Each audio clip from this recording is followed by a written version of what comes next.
Hello, and welcome to Stretching the Word. I'm your host, Sister Valerie. And not today, devil. Just not this year. Today on Stretching the Word, we're going to be talking about intimacy. I know. Now reel your mind back in. Intimacy as according to the Bible, which states that oneness, that closeness, that knowing, that unconditional acceptance. It also says we want to be cared for, known, understood, and loved for who we are. That's the biblical definition of intimacy.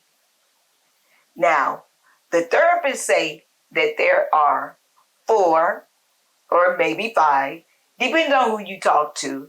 While I was researching, some people even said 9 and 12, but I think that's a little far out there. So I'll stick with the 4 and maybe 5 levels of intimacy.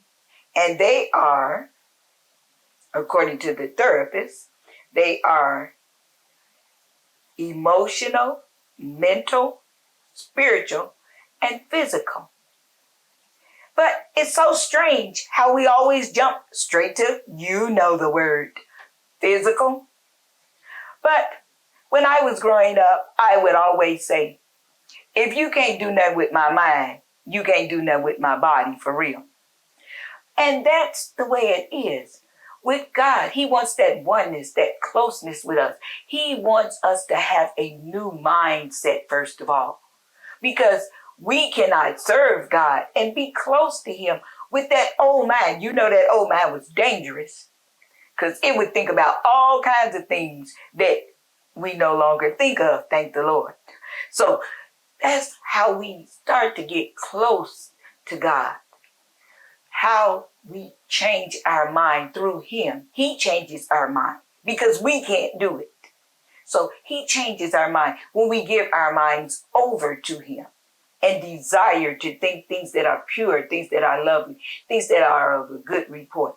Then, secondly, it says emotions, mental and emotions. Okay, so that means we cannot just be flying off the handle and whatnot with anger and rage and all of this stuff. And then we can't get all weak-minded and just break down and get to crying over everything. No, we have to be temperate. We have to be in control of our emotional spirits. We have to know when to snap off and when to stay calm.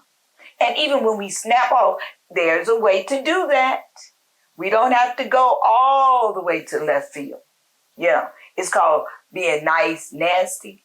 So we have to yet stay in control of ourselves. And then spiritual. Oh, now that's what I'm talking about. When we get to know God closely, when we know what He likes, what He wants of us, when we can just want to just please Him. We want to make Him happy because we want to walk hand in hand with Him. We know that He will never leave us or forsake us, but at the same time, you want to be so close. You want to know His thoughts. You know how sometimes people say, get off my wavelength because you're thinking like them. Well, we want to think like God. We want to do what God would do. We want to be the perfect image of Jesus, just like Jesus is the perfect image of His Father. And yes, there's also that physical thing about sex, but that's a whole different story, which I don't have time to get into right now. But if we get so close to God, then He will take care of our physical needs. So, want to be intimate with God, want to love on Him, and He'll love back on you. He will love on you so good till you'll almost not want a spouse. But we know, in this world, we would like to have a spouse. So, remember, intimacy is more than that physical thing that we all like to get into. Learn to be intimate with God, that closeness, that oneness, and then that will take you higher. And maybe you might get to that physical part of it.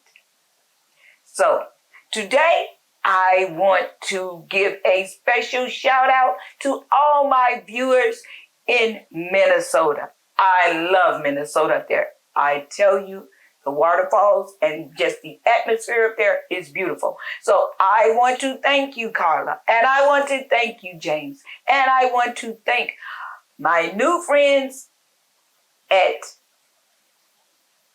High Praise. I want to show all of you much love today, and God bless.